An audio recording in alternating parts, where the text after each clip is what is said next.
All right. Over to you, Dvalin.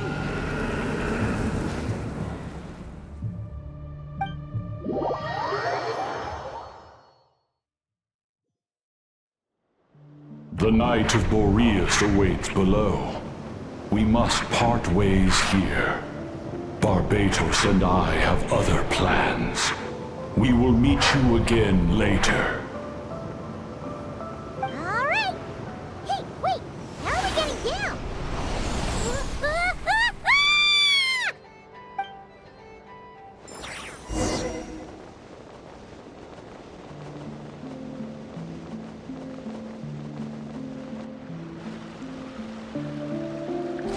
Hold the line! The enemy's on the brink of collapse! Grand Master! It's...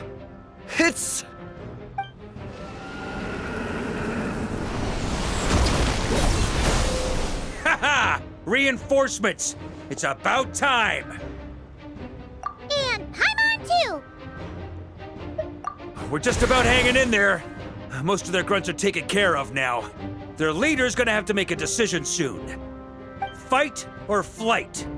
What will it be, mightiest Knight of Boreas? As expected, this hastily summoned Wild Hunt horde is nothing but a disorganized rabble. A mere shadow of the forces gathered by the Rahir of Solnari. But they have served their purpose. I now understand your tactics, and you, in turn, understand mine. This is fair. This is the way of chivalry. Farewell, heir to the knighthood of Boreas. Whether you choose to resist me or not, I shall set right the injustices of this world. In the name of the blood-stained knight. Guess they're retreating for now. So that Wolf of the North look-alike, that was Andreas? But why would he be leading the Wild Hunt? And why was he talking about the Bloodstained Knight? Ugh, forget that. We can save the details for later. He was the enemy boss, right? Are we just gonna let him get away? There's no point chasing after him. We've crossed blades already, and it ended in a stalemate. Right now, there's nothing we could do about him.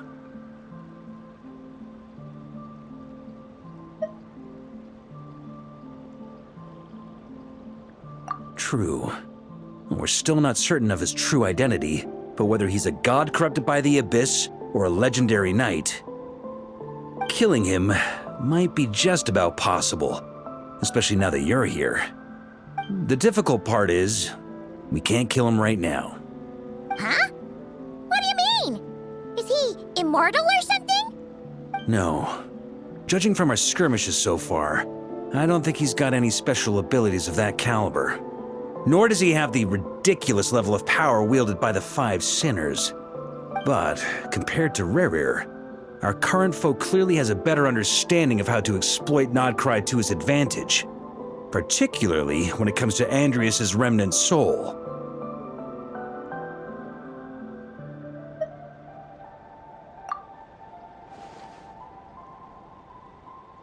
Exactly. Sounds like you realize what the crux of the issue is. I managed to cut off a sample from our foe, which Albedo and Durin are analyzing as we speak. Meanwhile, our other allies should be making their way home from their own battles by now. Let's discuss this further when they're back. We still have some big challenges ahead before this expedition can finally be declared a victory.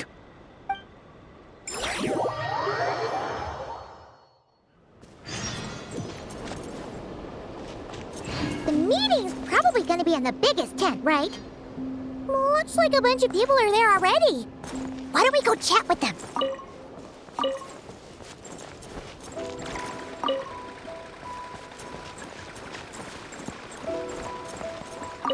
Hey, good to see you again. Oh, Boss Sneff asked me to pass on a message. She went to see Lauma and Columbina at the Frost Moon Scions. Apparently, there haven't been any changes to that space the Rahir of Solnari's in. That means the recent Wild Hunt attacks have nothing to do with Rerir, right? Whew, that's a relief. Paimon doesn't fancy facing him again. They're keeping a close watch on it just in case.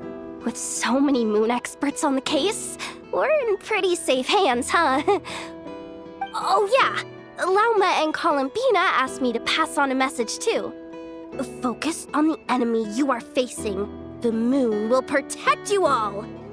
Huh, you know something? These Knights of Favonius are paying me a pretty nice sum to deliver a few simple messages. Oh, Varka's a generous guy.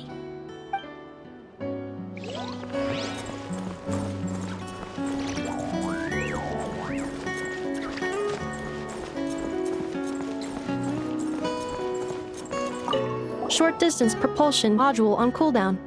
15 minutes until next departure. Switching to chat mode. Hello there, Paimon, traveler.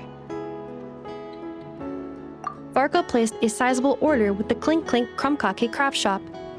Aino is hard at work producing the strategic reserve, while I am handling the deliveries. Secondly, I am also here to attend the meeting in her place.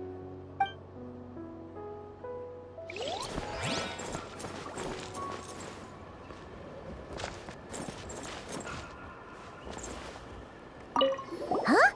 Flens! Paimon thought the Lightkeeper's rep would be Iqua or Nikita. You're quite right. However, Itlua and Nikita are both busy organizing the Ratniki's region-wide response to the recent attacks. And since I'm well acquainted with everyone else here, I was the one they recommended to attend the meeting. Sometimes you don't get a choice when there might be consequences down the line.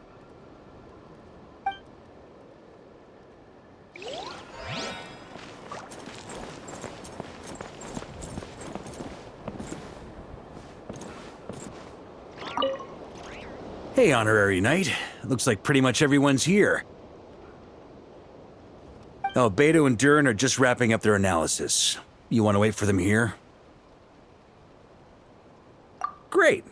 While we're waiting, could you update me on the situation in Mondstadt?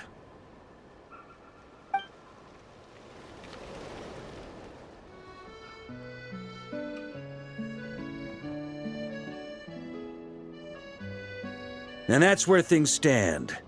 The Wild Hunt is no longer under the Reikir of Solnari's control, but it has been reborn from the ashes and is now launching widespread attacks. Intel from the Frost Moon Scions and the Curatorium of Secrets corroborates this.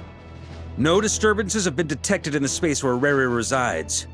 What we are facing here is a completely new foe. Summarizing current situation. To confirm, the present leader of the Wild Hunt is the creature resembling a wolf. Andrius, god of the North Wind. More precisely, it's the external will that has seized control of Andrius' spirit, namely Roland, the Bloodstained Knight. Whoa. Hold on. I'm completely lost. Isn't Roland some Mondstadter from like 500 years ago? How'd he suddenly get wrapped up with a god from 1,000 years in the past and the present-day Wild Hunt? Allow us to explain that part. Are you familiar with compensation mechanisms? When an organism sustains damage, relevant tissues will undergo changes to offset the loss of function. For example, when one kidney is damaged, the other will be strengthened to compensate. Or when a main artery is blocked, the collateral vessels become more active. Similarly, when the Wild Hunt lost their leader, the Abyss harnessed the memories that flow throughout the ley lines to fashion a new one, fit for the present circumstances. That new leader is a mirror image of Roland, the Bloodstained Knight.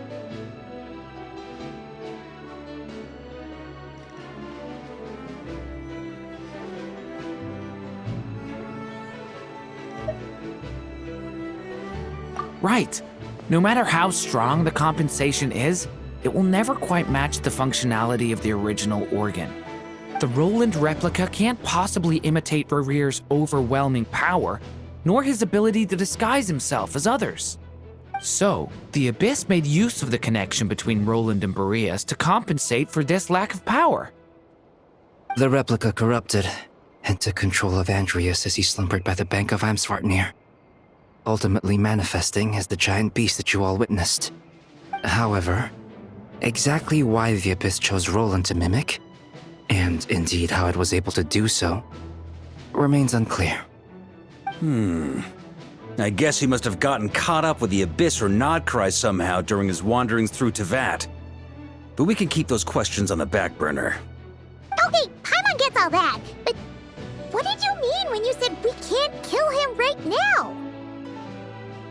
We can't kill him right now because a dead god may prove more dangerous than a living one. From intelligence gathered during the expedition, we have reason to believe that the power released when a god is felled can have catastrophic consequences for us mortals.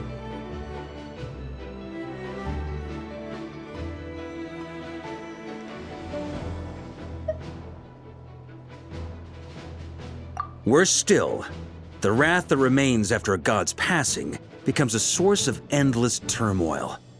Once god remains contaminate the land, they will persist for thousands of years.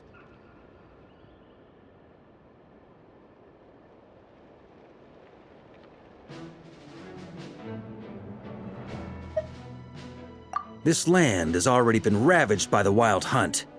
If we add god remains to the mix, it'll be like adding salt to an open wound, placing everyone who lives here in perilous danger. Query. While I can indeed find records of disasters caused by god remains in my database, there also appear to be cases of gods dying naturally with no ill effects.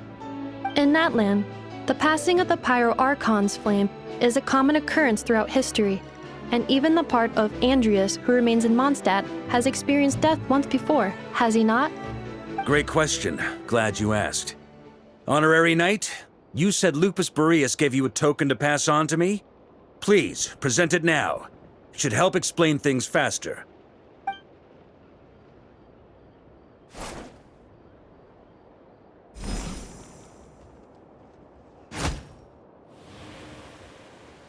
Come forth, Boreas! This form has come to the end of its time. I'm afraid I can accompany you no further on your journey. My soul will fall into silence, and my power will flow into the ley lines of this land. Perhaps this is all that a wolf can hope to do for humankind. Do not grieve for me, for this is the end I have chosen. Instead, remember that one day, your wandering too must come to an end. Where and when shall that be? A final wish before I slumber.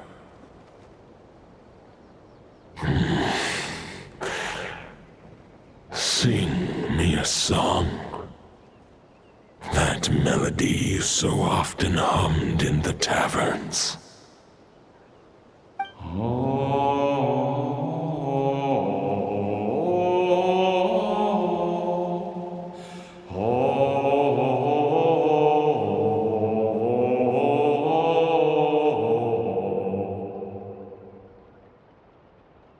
You saw it too. You must have keen powers of perception. Not that it surprises me. That was Boreas' final thoughts before merging with the ley lines. It's the reason Mondstadt remains unharmed by his god remains. In his final moments, he made a choice to give everything he was to the ley lines. All to protect Mondstadt from harm. Sounds like Andreas spent thousands of years searching for his place in the world, too. Yes. And now our task is to return the answer he found, the decision he made, to Andreas' heart. Only then can he break free from the corruption and control of the Abyss, and make that decision once more. I see. I would say that planting thoughts inside the mind of a god sounds a little far-fetched, but since it was his own wish to begin with, it sounds feasible to me. Wait, we already have a perfect solution? Then why are we even having this meeting? Let's go do this thing! Ha ha ha. If only it were that simple. Unfortunately, this one thought alone is unlikely to be powerful enough to break through the Abyss's control and reach Andrias' heart. We need to find a way to make the thought within this sword stronger and more resilient. For now, Boreas needs all his remaining strength to fight against the abyssal corruption to Mondstadt's ley lines. He can't afford to send us any more of his power. However, since his form was unstable during his journey with the first Knight of Boreas, many wolf spirit fragments were left behind along the way. If we can collect those fragments, we can use them to strengthen the decision to merge with the ley lines. So we need to retrace his steps and look for random fragments? But they could be anywhere between Nodcry and Mondstadt. It'll be like looking for a needle in a haystack. You don't need to worry about that. There's a few fragments left to gather in Nodcry, but apart from that, most of them are already inside this sword. I've been collecting them during the whole expedition. Huh? Wait, really? I mean, it's an expedition, not a stroll in the park. Each step of the way, we've been hard at work planning for every possible contingency. Not just the wild hunt in the Abyss, but ancient gods remaining in Nodcry. Sounds like this plan was a long time in the making. It's almost as if you foresaw the future. As a matter of fact, I did. I caught a glimpse of fate's reflection. But I can't take credit for it. It was all thanks to the help of a few friends. Still, all I foresaw was that an abyssal calamity was brewing in the north. Had I known more, we could have saved a lot of energy. Instead, we've had to make best guesses, prepare for every possible scenario. If all that preparation went to waste, all the better for it. But anything that proved useful, we knew we'd be grateful for down the line. Sure is. Just one crucial step remains. We need to gather the last few wolf spirit fragments scattered around Nodcry, and use them to make the thought within this sword as strong as it can possibly be. According to what Boreas told me before we left Mondstadt, his form was at its most unstable at the beginning of his journey.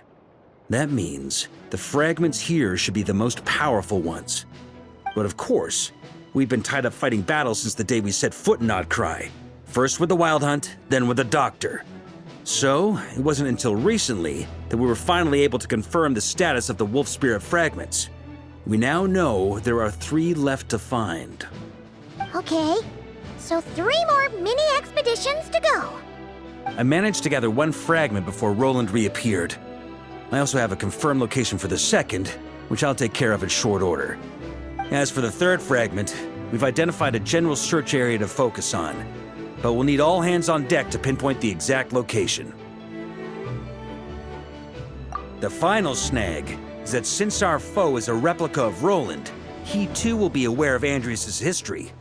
He's sure to try and sabotage our plans by any means at his disposal. So everyone needs to bring their A game. With our foe being from Mondstadt, it's our duty as Mondstadters to defeat him. And since the Wild Hunt is involved, the Lightkeepers will provide their full support. The Clink Clink Krumkake craft shop will also help in any way we can. So what do they need me here for? Wait, I think maybe I signed a contract at some point. Didn't exactly scrutinize it, though. I mean, who actually reads those things anyway, right? Ah, great. Knew I could count on you all. Lastly, our friend from the Curatorium of Secrets will provide intel and relay battlefield communications. Looking at you, Yehoda. So, you'll be darting back and forth across the battlefield, dodging the Wild Hunt and the shadow of an ancient god. I'm impressed by your courage, Miss Yehoda. Rating for Yehoda updated. Higher quality ingredients will be used to prepare your future meals. Darn it! I should have known this payday wouldn't come that easy. I'll deal with the second wolf spirit fragment, which we already know the location of. The moment you make any progress with Fragment 3, be sure to give me an update. Traveler, could you join me in retrieving Fragment 2? I have a feeling that your unique constitution might come in handy. All right, time is of the essence. Let's move out, people. Dismissed!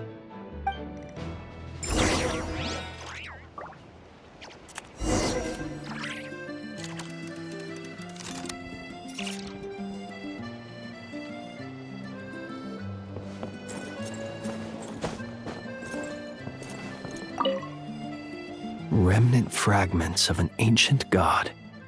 Thoughts stored inside a blade. Maybe I'm overthinking this, but I suspect there is more to Mr. Varka's plan than what he's revealed to us so far.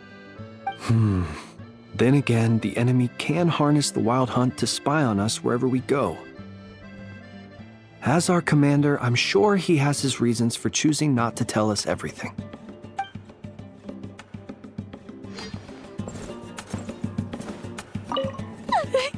Yoda, you dummy! You took this stupid job of your own free will! Oh, crying isn't gonna get you out of it! Speaking of contingency plans, I now recall that Varka also made a contingency plan when he asked me to deliver that letter. Perhaps I should ask Aino to prepare some additional backup modules for me.